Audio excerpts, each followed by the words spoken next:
Gracias, Will Graham, por la invitación, y a vosotros también, la Iglesia Palabra de Vida. Muchas gracias por vuestra invitación, y siento el mismo amor que vine la primera vez ahí con mis hermanos, vine y estuvimos comiendo en el local, y ese mismo amor lo siento hoy. Siento que el Espíritu Santo, siento que Cristo y Dios está presente en esta iglesia con mucha fuerza, y eso me anima y me da ganas de glorificar a Dios.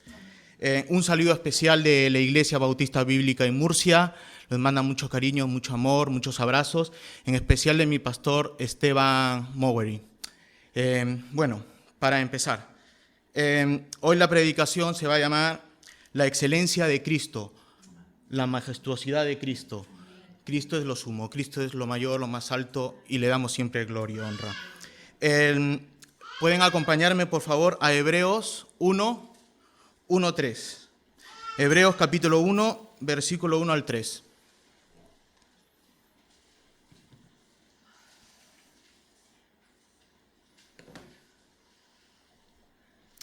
Si lo tenemos, dice así la palabra de Dios.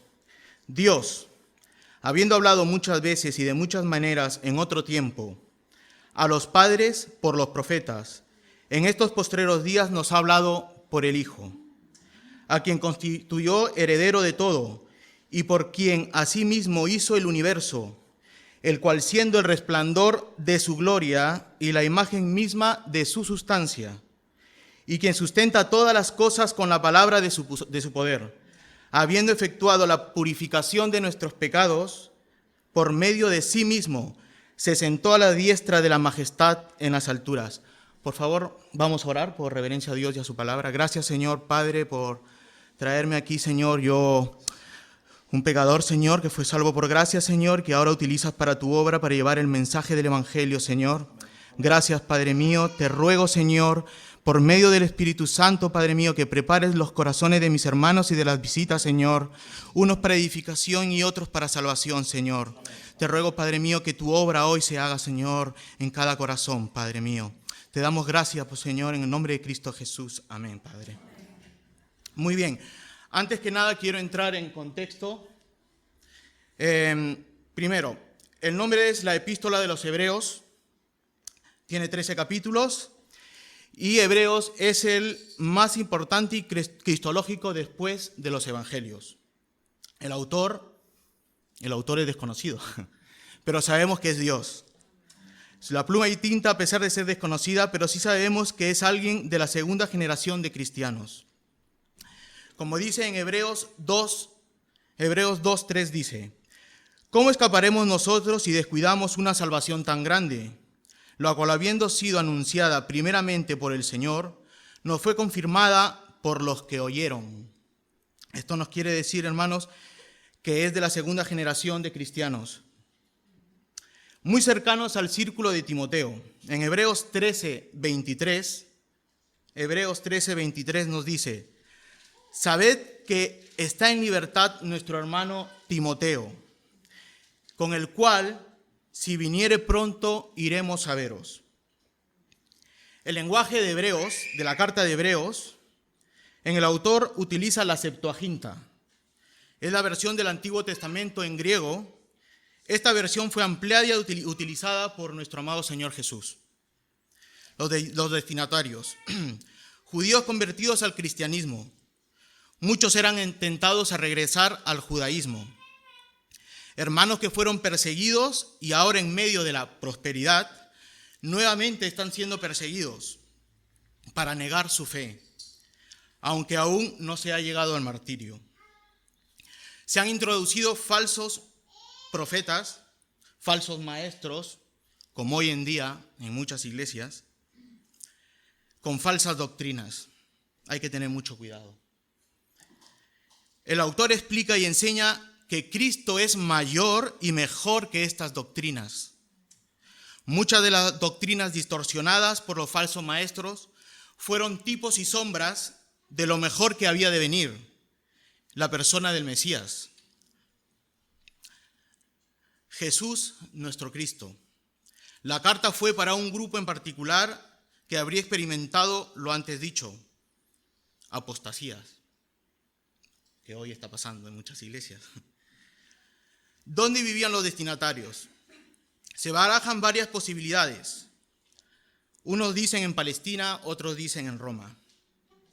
La balanza se inclina a judíos que vivían en Roma, por lo que dice Hebreos 13:24.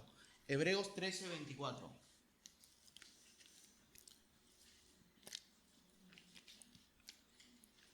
Y dice así: saludad a todos vuestros pastores y a todos los santos. Los de Italia os saludan. La fecha de la carta de Hebreos, más o menos, el 65 después de Cristo. Deducimos la fecha por la relación que contiene con el personaje y los eventos de la historia. Uno de ellos es el templo fue destruido en el año 70. Jerusalén fue destruida también. Pero en el libro de Hebreos habla que los sacrificios estaban presentes. Podemos deducir entonces que es antes del 70, entre el 65 y el 68 después de Cristo.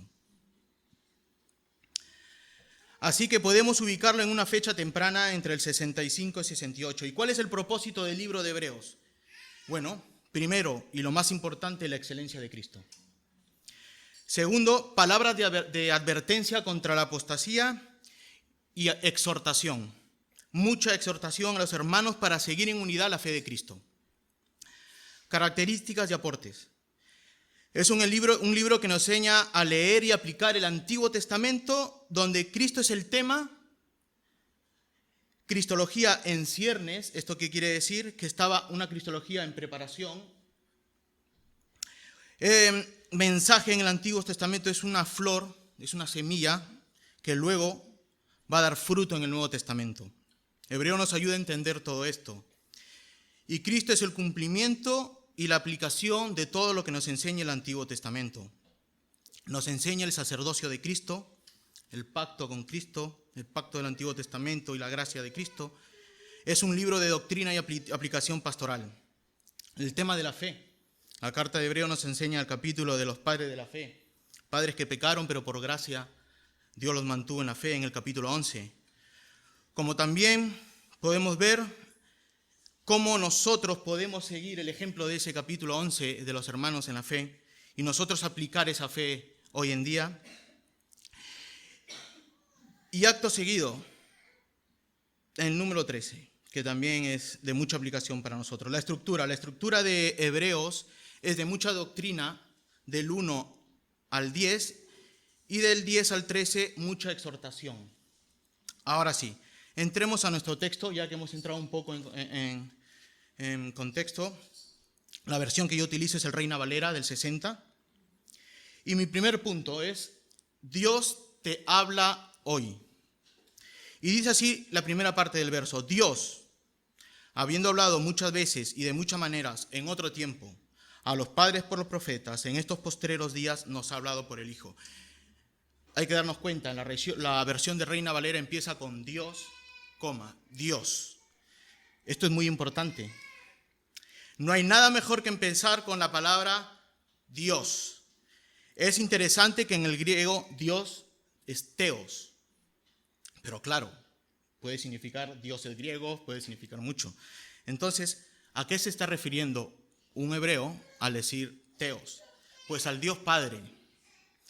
Se está refiriendo a la divinidad suprema, a nuestro Señor y Dios. Está hablando del único Dios verdadero, nuestro Dios trino. Pero como vemos más adelante, en el versículo dice: en estos postreros días nos ha hablado por el Hijo. Entonces, vosotros recordaréis cuando el rey David dice en el Salmos 110:1, dice: Jehová, se está refiriendo a Theos, Jehová, el Padre, le dijo a mi Señor, a Cristo. Este es un salmo cristológico: siéntate a mi diestra hasta que ponga a tus enemigos por estrado de tus pies. Podemos entender entonces que Jehová está hablando del Padre, ¿no? Entonces podemos deducir con precisión que se está refiriendo al Dios Padre. Aquí los hebreos saben que está hablando a nuestro Señor Jehová, a Yahvé. Es glorioso que esta carta empiece con la palabra Dios Padre hablando. Muestra cómo Jehová en la creación habló y fueron hechas todas las cosas. Adán habló, cara a cara estuvo con Adán y habló cara a cara.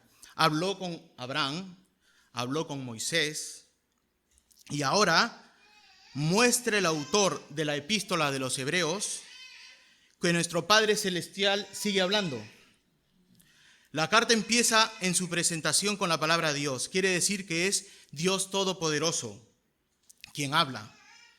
Entonces, si empieza con la palabra Dios, debemos mostrar mucha reverencia, atención a lo que Dios quiere decir más adelante. Esto debe crear una plena satisfacción, certeza y confianza en lo que Dios va a decir más adelante. El Padre, habiendo hablado muchas veces y de muchas maneras, hermanos, recordemos que desde Adán hasta Moisés, el conocimiento de Dios fue revelado, pero se mantuvo de forma oral. Es a partir de Moisés que se empieza a escribir la palabra de Dios. Todo este conocimiento revelado, entonces, recordemos que fue en el Antiguo Testamento, pero fue un mensaje velado, no lo entendíamos, fue progresivo el mensaje del Mesías y de todo lo que tenía que venir. Pero también habló de diferentes formas y diferentes medios por los profetas. Recuerden la parábola del rico y el mendigo en el mendigo Lázaro en Lucas 16, en el versículo 27. Lucas 16, 27. Entonces le dijo el rico te ruego pues, padre, le dice Abraham, que le envíes a la casa de mi padre. ¿A quién? Al mendigo. Está muerto el mendigo. Y dice, mándalo, envíalo. Porque tengo 5 hermanos para que le testifique, a fin de que no vengan ellos también a este lugar de tormento. ¿Qué les dice Abraham? A Moisés y a los profetas tienen. A ellos óiganlo. Imagínate enviar un fantasma, no van a recibir el mensaje. Tienen a Moisés, tienen a los profetas, pero no oyeron. Los tenían, los mataban, les cortaban la cabeza, los apedreaban a los profetas. Así que, hermanos, los profetas hablaron la palabra de Dios, exhortaron al pueblo de Dios por sus infidelidades al único Dios verdadero. Pero los profetas no solo hablaron y exhortaron la conducta del pueblo escogido por Dios, sino que la máxima intención fue revelar progresivamente el nacimiento del Mesías y que deberían estar deseosos y atentos, diligentes a aquel glorioso día. Así es como los antiguos recibieron progresivamente el mensaje de nuestro Salvador. Es verdad que en aquel entonces el mensaje estaba pixelado, por así decirlo, velado, en sus corazones debían estar dispuestos a escudriñar aquellos tiempos de la llegada del Mesías. ¿Pero lo estuvieron? No lo estuvieron. Ahora dice el texto, en estos postreros días. En otras versiones dice, en los últimos días, en los últimos tiempos, en los tiempos finales. Hermano, los últimos tiempos finales se refiere en la Biblia, que es el tiempo entre la primera y la segunda venida de Cristo, en el cual vivimos hasta el día de hoy. Quiero que te imagines 2 círculos y los unas, y hay una intersección ahí. Pues en esa intersección es que viene Cristo. No solo Cristo, los apóstoles y la primera generación de cristianos. ¿Esto qué quiere decir? El pacto de obras, de obediencia del Antiguo Testamento y el Nuevo, que es la gracia. Jesús es el mediador entre estos 2 pactos. Lo mismo dice en Timoteo, 2 de Timoteo 2, del 5 al 6. 2 de Timoteo 2, 5 al 6. Y dice así la palabra de Dios. Porque hay un solo Dios y un solo mediador entre Dios y los hombres. Jesucristo, hombre, nos está diciendo que Jesucristo es Dios, el cual se dio a sí mismo en rescate por todos, de lo cual se dio testimonio en su debido tiempo. Hoy es el tiempo. Hoy es el tiempo. El autor de Hebreos no está hablando en ese momento exacto, nos está hablando de esos días en el cual se habló por el Hijo. En aquel entonces tuvieron al Hijo que es Jesús, el Cristo, entre ellos, en la tierra. Y como vieron cómo Jesús actuó en vida en aquel entonces, un ejemplo de a seguir, sin pecado, sin mancha, lleno de amor, pero también mostró su ira. Como dice en Salmos 2:12, Salmos 2:12, dice: honrad al Hijo para que no se enoje y perezcáis en el camino, pues se inflama pronto su ira. Muchos dicen: no, Jesús es amor. No, su ira se inflama. Bienaventurados todos los que en Él confían. Cuando Jesús vio el templo, estaba entrando con el pollino, todo el mundo, ahí viene Dios, nuestro Salvador, y entró al templo donde estaban los maestros, donde debían ser diligentes y esperarlo, vio comercio, infieles. El templo estaba profanado por aquellos que hacían comercio y que debían estar preparados esperando la llegada del Mesías. Aquellos que deberían ser diligentes con su llegada, y no fue así. Les fue oculto ante sus ojos. ¿Y por qué les fue oculto? Mira lo que dice Juan 1, 11, 12. Juan capítulo 1, del 11 al 12. A lo suyo vino, los suyos no le recibieron. Mas a todos los que le recibieron, a los que creen en su nombre, les dio potestad de ser hechos hijos de Dios. Porque solo aquellos que fueron llamados por Jesús vieron su gloria. Jesús le decía: deja todo y sígueme, y lo seguían. Los apóstoles lo siguieron, no le pusieron pega, dejaron todo. Pedro dejó a su mujer, a su suegra y se fue detrás de Jesús. Hermanos y amigos, no necesitas nada más que seguir a Jesús. ¿Estás dispuesto o estás ocupado en tus negocios, en tu familia? ¿Estás ocupado solo en ellos? ¿Has apartado a Cristo? ¿Estás dispuesto a seguir a Cristo? Pedro lo dejó todo. En Lucas 24, versículo 25 dice: entonces Él les dijo: oh insensatos y tardos de corazón, para creer todo lo que los profetas han dicho. ¿No era necesario que el Cristo padeciera todas estas cosas y que entrara en su gloria? Y comenzando desde Moisés y siguiendo hasta los profetas, les declaraba en todas las escrituras lo que de él decían. Entonces les fueron abiertos los ojos y le reconocieron, mas él desapareció de su vida. Este versículo me hace recordar el día de mi bautismo, lo cité el día de mi bautismo en la iglesia. Yo creía que era cristiano, 10 años con mi mujer en una iglesia, hasta que Cristo, leyendo Romanos, y no me quiero comparar a aquellos que sean grandes expositores, no, yo humilde, y mi mujer y yo nacimos juntos leyendo Romanos con mis hermanos, y le doy gloria a Dios. Mis ojos fueron abiertos como aquellos discípulos del Emaús. Así también a ti se te ha revelado ese misterio, la de tu Salvador. Te está pidiendo que le sigas. ¿Acaso negarás este mensaje de salvación? ¿Acaso inflamaremos la santa ira de Dios Padre y la de su Hijo? ¿Rechazaremos este mensaje de amor? Así también, así a ti se te ha revelado este mensaje, este misterio. Hermano y amigo, escúchame por favor con atención. Ciertamente Dios ha hablado a los profetas en cierto modo, pero nosotros tenemos un mejor mensaje: las buenas nuevas, las buenas noticias. Un mensaje que fue dado por el Dios vivo, que es Cristo Jesús. Un mensaje del Evangelio que es poder de salvación y nos libra de la ira de Dios y su justicia. Y este mensaje es mejor que aquel que recibieron nuestros patriarcas. Y tenemos un mensaje completo y glorioso. Como Jesús fue un embajador de Dios, trayendo las buenas noticias de salvación y reconciliación con su Padre. Ahora, hermano, en estos tiempos finales, Maranata, que Cristo venga pronto, son tiempos de la gracia de Dios. Y nos está hablando por medio del Hijo.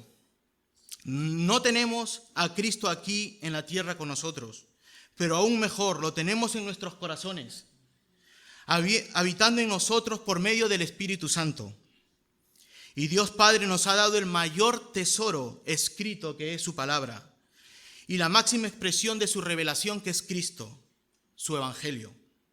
Así es, hermano y amigo, tenemos a Cristo escrito en el evangelio, su nacimiento, su vida, su muerte, su resurrección, su ascensión, su glorificación, su entronamiento, todo en el santo evangelio, que es poder de salvación. ¿Lo crees, hermano? ¿Lo crees, amigo? Pues créelo, porque es así. Mira a tu alrededor, mira a cada uno que está sentado a tu lado. Cada uno de ellos es un gran milagro. Es el milagro del Espíritu Santo, es el milagro de Jesús, es el milagro del evangelio. Cristo Jesús está hablando hoy, te está llamando con lazos de amor.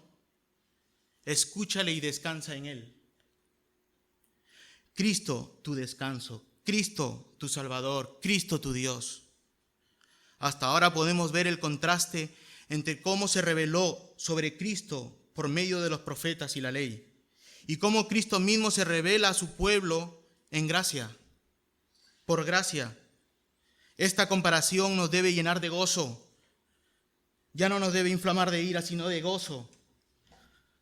Porque Jesús, nuestro Dios, se nos ha revelado y su ley está escrita en nuestros corazones y nada nos apartará de él. Esto me lleva a mi segundo encabezado. Jesús es tu Dios.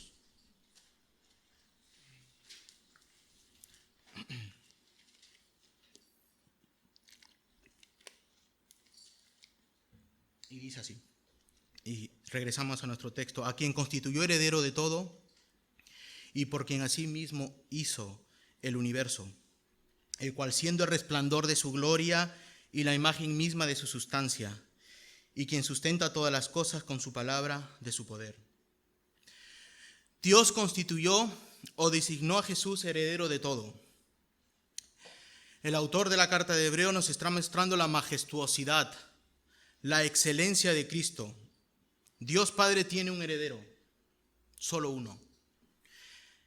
El heredero hereda todo lo que es del Padre. Todas las cosas fueron dadas e incluidas, nosotros también. Sí, amigo, créelo y acompáñame a Juan 17, de 9 al 10. Juan capítulo 17, versículos de 9 al 10.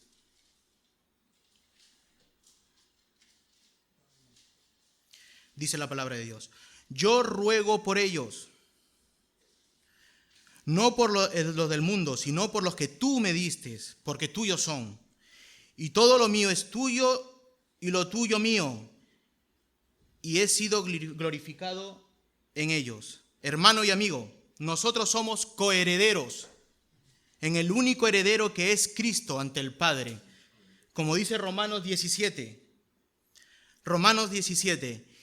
Y sí, hijos, también herederos de Dios y coherederos con Cristo, si es que padecemos juntamente con Él, para que juntamente con Él seamos glorificados.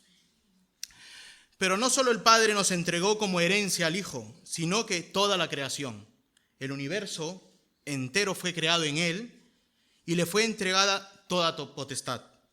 Colosenses 1, 16 al 17.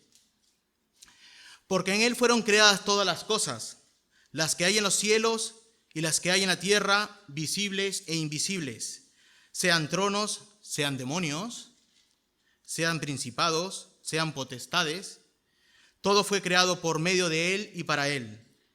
Y Él es antes todas las cosas, y todas las cosas por Él subsisten. Podemos ver con toda claridad cómo Dios creó todo en Él y por Él.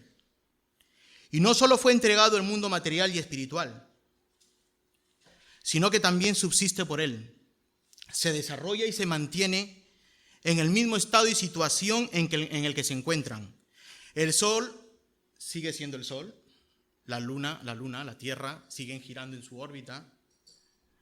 Todo este milagro, todo este poder, ¿de quién es? De Cristo. Por Él sustente, Él sigue manteniendo todo esto. Él tiene potestad sobre lo que se ve y sobre lo que no se ve. Y hasta de los espíritus que tienen autoridad, porque así Él lo permite.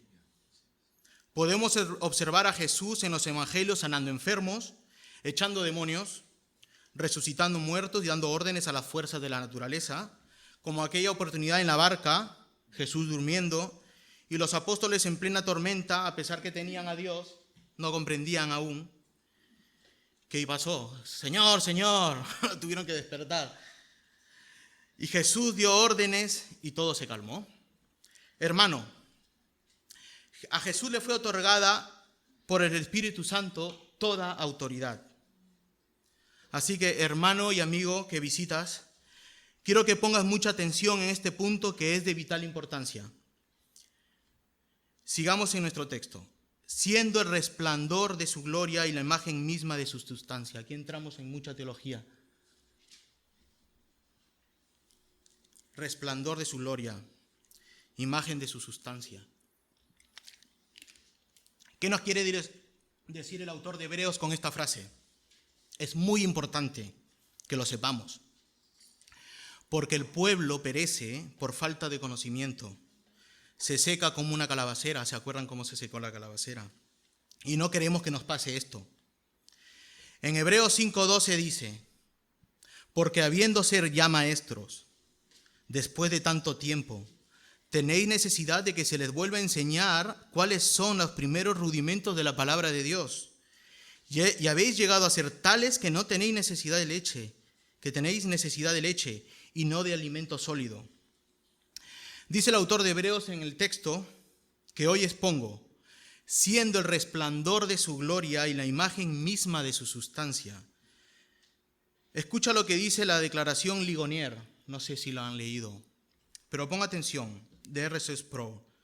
En el artículo 2, afirmamos que en la unidad de la divinidad, el Hijo eternamente engendrado es consubstancial, igual y coeterno con el Padre y el Espíritu Santo. Hermanos, amigos, debemos entender y tener muy claro que Jesús es completamente hombre y completamente Dios. El autor de Hebreo nos dice que es el resplandor de la gloria de Dios. El autor nos enseña que Jesús, a pesar de ser hombre, no deja de ser Dios. En este versículo está tratando sobre la divinidad de Jesús, la segunda persona de la Trinidad. También nos dice que es el resplandor, la luz del Dios Trino. Perfecto, suprema Trinidad. Acompáñame a Mateo 17. Mateo capítulo 17, los 2 primeros versículos. 6 días después, Jesús tomó a Pedro y a Jacobo y a Juan, su hermano, y les llevó aparte a un monte alto. Y se transfiguró delante de ellos. Y resplandeció su rostro como el sol, y sus vestidos se hicieron blancos como la luz. Para entender esto, por favor, acompáñame a Éxodo 33, 17 al 23. Éxodo 33, 17 al 23. En el versículo anterior nos está hablando que resplandeció su rostro de Jesús. ¿Por qué resplandecía el rostro de Jesús? Éxodo 33, 17, 23. Y Jehová dijo a Moisés, también haré esto que has dicho, por cuanto has hallado gracia a mis ojos y te he conocido por tu nombre. Él entonces dijo, te ruego que me muestres tu gloria. Y él le respondió, yo haré pasar todo mi bien delante de tu rostro y proclamaré el nombre de Jehová delante de ti. Y tendré misericordia del que tendré misericordia y seré clemente para con el que seré clemente. Dijo más, no podrás ver mi rostro porque no me verá hombre y vivirá. Y dijo aún Jehová, he aquí un lugar junto a mí y tú estarás sobre la peña. Y cuando pase mi gloria, yo te pondré en una hendidura de la peña y te cubriré con mi mano hasta que haya pasado. Después apartaré mi mano y verás mis espaldas, mas no se verá mi rostro. Más adelante, en Éxodo 34, 29.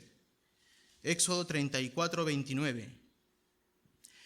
Y aconteció que descendió Moisés al monte del Sinaí, con las 2 tablas del testimonio en su mano. Al descender del monte no sabía Moisés que la piel de su rostro resplandecía, después que hubo hablado con Dios. ¿Qué quiere decir esto, hermano? El resplandor de la gloria de Cristo y el resplandor de su Padre, de Dios, del Trino Dios. Más luz vamos a encontrar en la Confesión Bautista de Fe de 1689. Se los voy a decir. A ver, en el punto número 2 de la confesión. Dice así en el punto 2. De Dios y la Santa Trinidad. El Señor nuestro Dios es un Dios único, vivo y verdadero, cuya sustancia está en Él mismo y es de Él mismo, infinito en su ser y perfección, cuya esencia no puede ser comprendida por nadie sino por Él mismo. Es espíritu purísimo, invisible, sin cuerpo, miembros o pasiones. El único que tiene inmortalidad y que habita en la luz inaccesible. Es inmutable, inmenso, eterno, inescrutable, todopoderoso, infinito en todos los sentidos. Santísimo, sapientísimo, libérrimo, absoluto, que hace todas las cosas, según el consejo de su inmutable y justísima voluntad, para su propia gloria. Es amantísimo, benigno, misericordioso, longánimo, abundante en bondad y verdad, perdonando la iniquidad, la transgresión y el pecado, galardonador de los que buscan con diligencia y sobre todo justísimo y terrible en sus juicios, que odia todo pecado y que de ninguna manera dará inocente al culpable. Teniendo Dios en sí mismo y por sí mismo toda vida, gloria, bondad y bienaventuranza, es todo suficiente en sí mismo y respecto a sí mismo, no teniendo necesidad de ninguna de las criaturas que ha hecho, ni derivando ninguna gloria de ellas, sino que solamente manifiesta su propia gloria en ellas, por ellas, hacia ellas y sobre ellas. Él es la única fuente de todo ser, de quien, por quien y para quien son todas las cosas, teniendo sobre todas las criaturas y al más soberano dominio para hacer mediante de ellas, para ellas y sobre ellos lo que le agrade. Todas las cosas están desnudas y abiertas a sus ojos, de modo que para Él no hay ninguna cosa contingente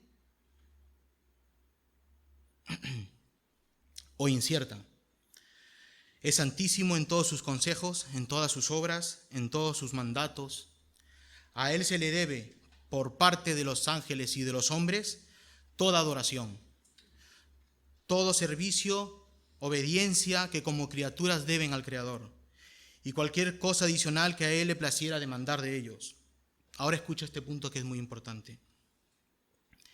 En este ser divino e infinito hay 3 subsistencias: el Padre, el Verbo, que es el Hijo Jesús, el Espíritu Santo, de una sustancia, un poder, una eternidad, teniendo cada una toda la esencia divina, su propia naturaleza.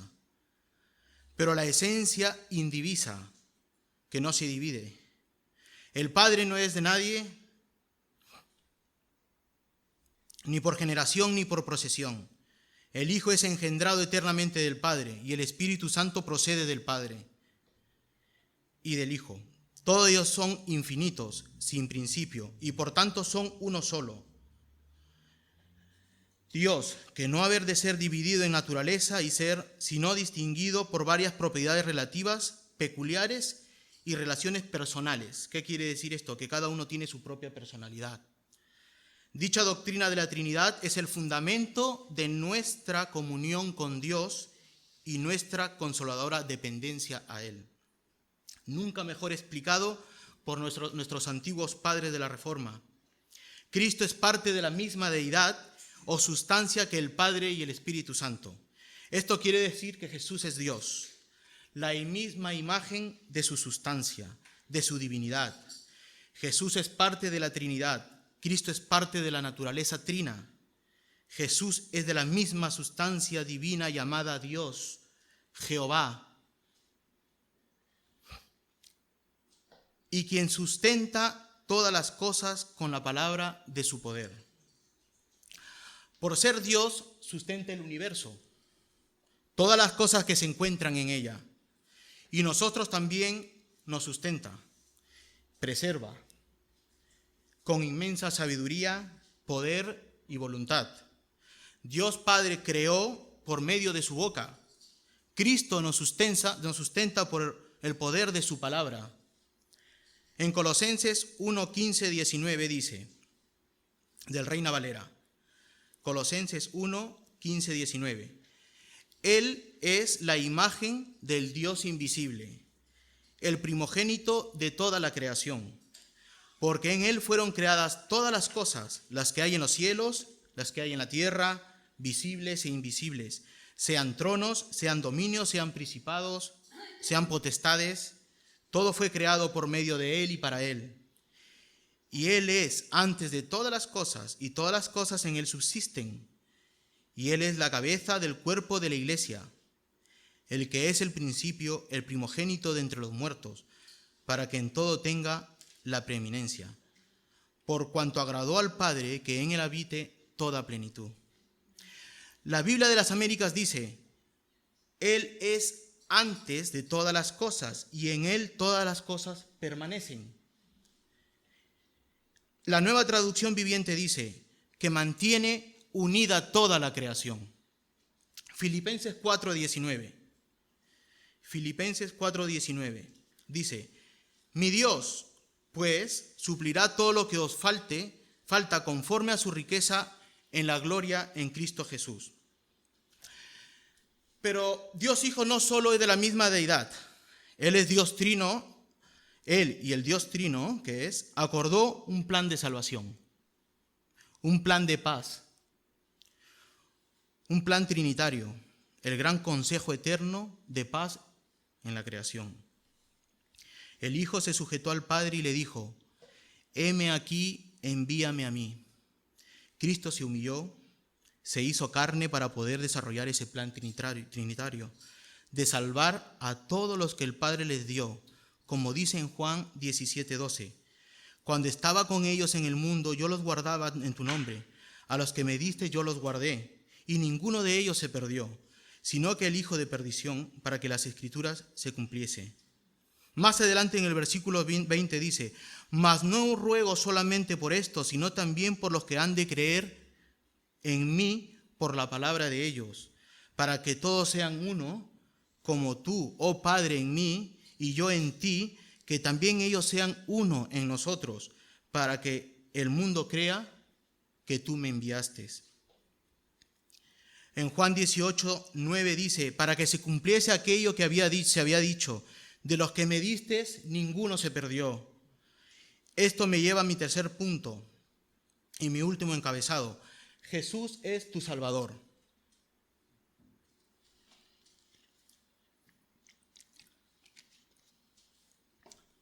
Siguiendo el texto dice, habiendo efectuado la purificación de nuestros pecados por medio de sí mismo. Y yo me pregunto, ¿por qué Cristo efectúa la purificación de nuestros pecados? ¿Se han preguntado por qué Él? ¿Acaso somos dignos de tan grande amor y gracia? Una buena respuesta la encontramos en el Catecismo de Heidelberg. Y ojo con este catecismo. Las preguntas y respuestas las convertí en un diálogo para poder entenderlas mejor. Y empieza, si por el justo juicio de Dios merecemos penas temporales y eternas, ¿no hay alguna posibilidad de librarnos de estas penas y reconciliarnos con Dios? Dios quiere que se dé satisfacción a su justicia. Por eso es necesario que la satisfagamos eternamente por nosotros mismos o por algún otro. Pero, ¿podemos satisfacer nosotros mismos? Eso suena a salvación por obras, ¿verdad? ¿Podemos hacerlo nosotros mismos? De ninguna manera.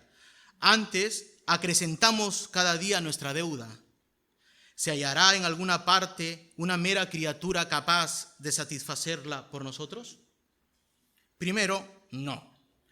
Porque Dios no quiere castigar a otra criatura, la culpa del cual el hombre es responsable. Segundo, porque una mera criatura es incapaz de soportar la ira eterna de Dios contra el pecado y liberar a otros de ella. Entonces, ¿qué mediador y redentor debemos buscar? Uno que sea verdadero hombre y perfectamente justo, y que sea más poderoso que todas las criaturas, es decir, que sea al mismo tiempo Dios verdadero. ¿Por qué debe ser verdadero hombre y perfectamente justo? Porque la justicia de Dios exige que la misma naturaleza humana que pecó pague por los pecados. El hombre que es pecador no puede pagar por otros. Entonces, ¿por qué debemos ser también verdadero Dios? ¿Por qué debe ser Dios? Para que por la potencia de su divinidad pueda llevar en su humanidad la carga de la ira de Dios y reparar y restituir en nosotros la justicia y la vida. Y esto es lo más importante. Mas, ¿quién es este mediador que al mismo tiempo es verdadero Dios y verdadero hombre perfectamente justo? Nuestro Señor Jesucristo, el cual nos ha sido hecho por Dios, sabiduría y justicia, satisfacción y perfecta redención. ¿Y de dónde sabemos todo esto? Del Santo Evangelio, que es poder de salvación en Cristo, el cual Dios reveló primeramente en el paraíso y después lo anunció por los santos patriarcas y profetas y lo hizo representar por los sacrificios y demás ceremonias de la ley, y al fin cumplió por su Hijo unigénito. Gloria a Dios por este mensaje, gloria a Dios por el Evangelio, hermano, amigo. Cristo mismo se entregó como cordero en el matadero. Lo trasquilaron, callado estuvo, sumiso a los improperios y los maltratos, levantado en la cruz como aquella serpiente en el desierto, la serpiente de bronce que fue levantada por Moisés, clavado, crucificado, atravesado por una lanza, injuriado, Rey de Israel, adivina quién te golpeó. El ladrón de al lado le decía, sálvate, sálvanos. Claro que podía, es Dios, Jesús es Dios, claro que podía, pero no debía. Tenía un plan, una misión. Lo soportaría todo por amor a su Padre y a aquellos coherederos que le fueron dados antes de la creación del mundo, por ti y por mí. Con su sangre purificó nuestros pecados, llevando en sí mismo todos nuestros pecados y soportando la justa y santa ira de Dios en aquella cruz del Calvario. ¿Por qué me has abandonado?, dijo Jesús. Hermano y amigo, para poder acercarnos al Padre. Con su muerte venció a la muerte y la muerte no pudo con él. No pudo retenerlo y resucitó en gloria y con su muerte nos dio vida junto a él. Dice el texto, se sentó a la diestra de la majestad en las alturas. Hermano y amigo, Cristo nuestro Salvador, quien purificó nuestros pecados, ascendió a los cielos y ahora mismo está en las alturas, sentado en el trono celestial junto a la majestad del Padre. Hermano, el trabajo de Jesús no terminó en la cruz del Calvario, tampoco terminó cuando resucitó y ascendió. No, hermano, Él está sentado junto al Padre, intercediendo por nosotros y nuestros pecados. Él sigue trabajando y cumpliendo su oficio de sumo sacerdote, justo, santo y apartado para llevar a cabo este servicio por nosotros. Hermano y amigo, no solo nos salvó de la ira de Dios, también nos sustenta, intercede por nosotros ante el Padre y dice, Padre, ese que está ahí, ese pecador que ves tú, yo he muerto por él es mío. Amigo, ¿vas a rechazar este poderoso acto de justicia, de misericordia y amor dado por ti? ¿O vas a decir, Señor, soy pecador y nada ni nadie más que tú puede salvarme? Heme aquí, tómame con lazos de amor, sálvame que muero sin ti. Amigo, no lo rechaces. El mensaje de salvación que te ha sido dado, actúa. Para terminar, quiero dejar una reflexión de John Owen que dice: es solo a través del conocimiento espiritual de la gloria de Cristo, por la fe, que es dada por la gracia para hacer que el alma esté dispuesta para ser cambiada en su semejanza. Si nos ponemos de pie para orar, por favor.